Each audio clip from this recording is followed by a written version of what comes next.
Greg, where is the FA Cup nowadays? I mean, it's had an interesting journey, hasn't it? In over the period, it was once the only kid in town, but now it's changed. Well, I mean, when I was a kid, the town stopped, didn't it?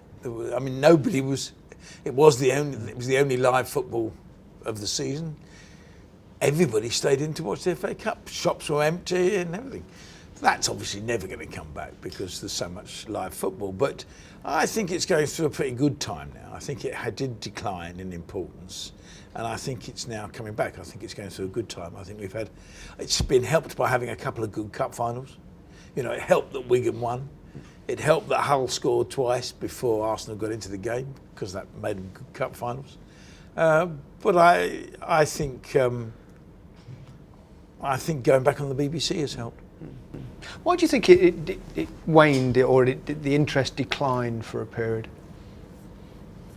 It's hard to know. I think it's probably a bit self-perpetuating, isn't it? That actually the idea got around that it wasn't as important as it used to be. Clubs didn't necessarily play their best teams, and it was seen as suddenly this isn't important. And then, you only had to see Arsene Wenger's face when they'd won last year to know that mattered. He wasn't going to put out a weakened team or anything like that. And I think that's what's changed. I think that people want to win it now. Do you think in hindsight perhaps the fact that Manchester United were allowed not to play in the competition in 2000?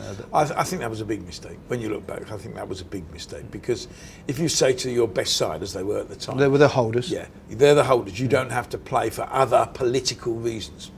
You're saying this doesn't matter. So I think it was a big mistake.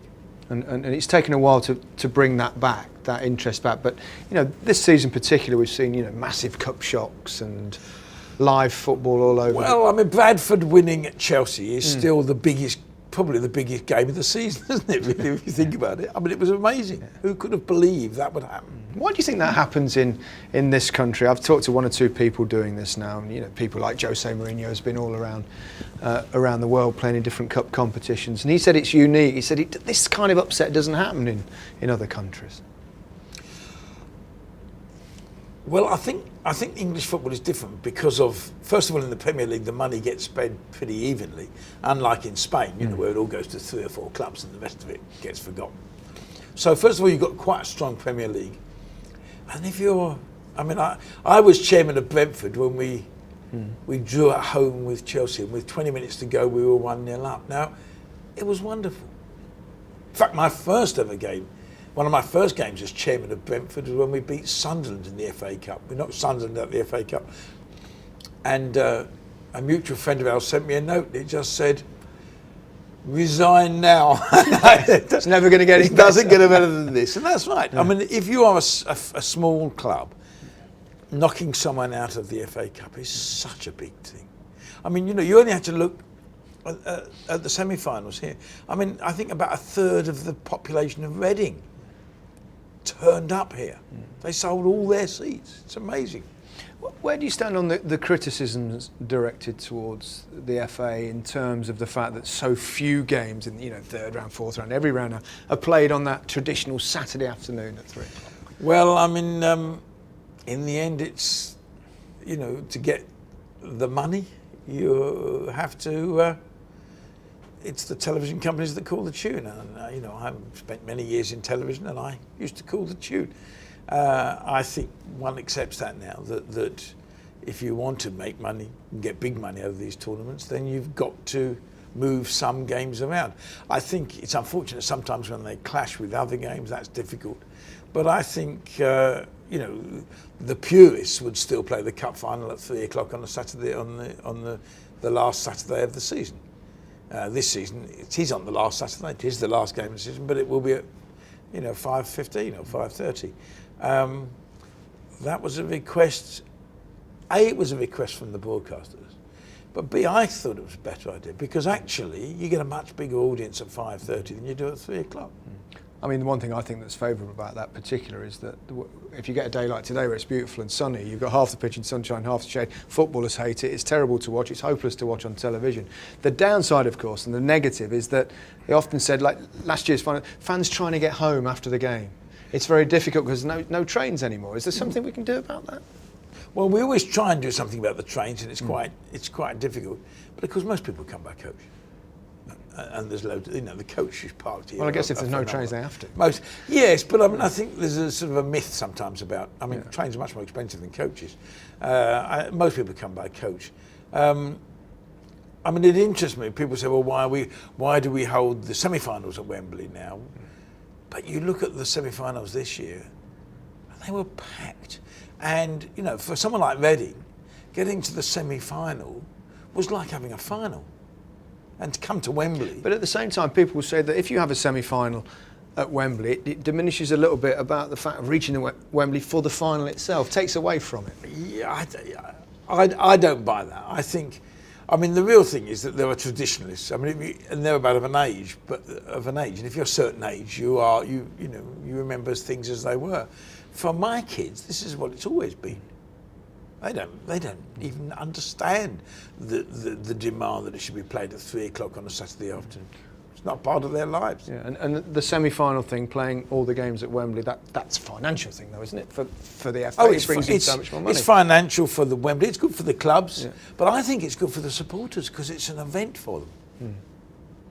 And I mean, interestingly, our problem with the final, as you know, is. Someone like Arsenal going to be in the final, and they've got 50,000 season ticket holders, and only half of them get a ticket. Whereas they can all get tickets for the semi-final. So you should have made Wembley bigger. Well, I'm a great believer. No, I don't think you want to make Wembley bigger. No, it's pretty big, but I would quite like to.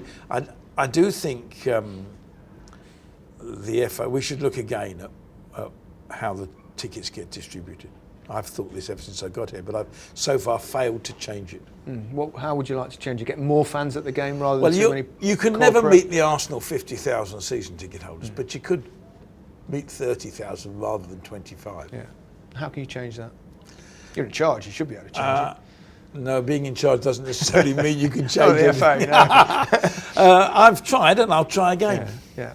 So going forward, the FA Cup for you, what is the important thing about that competition? Well, it's the best. I mean, outside of the World Cup or the European Nations Cup and the Championship, it's the best cup competition in the world, isn't it? I mean, it is the big cup competition, club competition. I think we have rebuilt it. As I say, I think it's important that it's on the BBC because it's also, I mean, it's on BT as well, but it's important it's on the BBC because this is the national broadcaster. And I think it's important the national broadcaster broadcasts. I'm not going to disagree on that one. Well, no, seriously, the biggest tournament of its time. I think but also I think putting it back on the BBC has been enormous. I think it's revived the interest because the power of the marketing power of the BBC is so big. Often nowadays, of course, through pretty much every round of the FA Cup, the third onwards, we have games staggered pretty much across 4 or 5 days. Are you happy with that? I mean, that's the world we live in, the world of live broadcasting. I mean, the difference is which ones are on terrestrial television and which ones are on satellite, really, or pay, because, you still get a much bigger audience when it's on terrestrial television than you do, if the match is, normal normal Sunday afternoon, say on Sky. I think the split about that is generational. I think there's a generation who are used to having that much football available to them, and for them it's not a problem. I think what has happened this year is, by turning the draw for the next round into an event, it's helped the next round as well. It's helped the whole thing, and I think the BBC's done great with that. Making an event, putting it into the one show, or putting it into putting it into a big rating show. I think helps enormously. Do you think in 5, 6, 10 years' time, they'll just accept that this is how things are, and it would be forgotten that we used to play at 3 o'clock, etc.? Oh yes, I think football. I mean, you look at some of the big clubs, Manchester United or Chelsea. They hardly play on Saturdays at 3 o'clock anymore, do they? That's just the world. If you want that sort of money from the broadcasters, that's what you have to do. But as I say, I think it's generational, and so as this generation go through, the kids, the people who are 20, 30 today, they've never known anything else. It's always been like that. I think what you shouldn't let is, old men are dangerous. I say this as being one. Old men are always dangerous. You should never let them make the decisions, because actually what they want is yesterday, and yesterday doesn't exist. Yeah. In terms of teams or managers or clubs playing weakened sides in the competition, we often see it, don't we, from middle of the road Premier League clubs. Is there any way you can address that? Because it sort of takes away a little bit from it might be my instinct, but I think it's less so this year than last year. Recent years. The ex-manager of Aston Villa at one stage, said that it wasn't a tournament he was bothered about. Well, say that to the Aston Villa fans who are going to turn up for the cup final this year. It matters to them. Greg, thank you very much.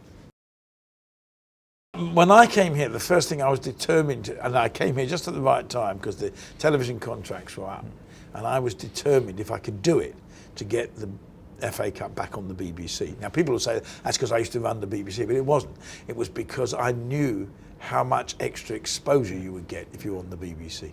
Yeah, you're really ruining your negotiation position for the next deal. Absolutely stuffed. Brilliant, thanks. If you could change things and you could stay up but lose the final, would you take that, or would you stick with what you've got? No, I would rather have both. No, but I'm not giving you both. In football, No, I'm asking. I know you can't. You can't but settle. I'm just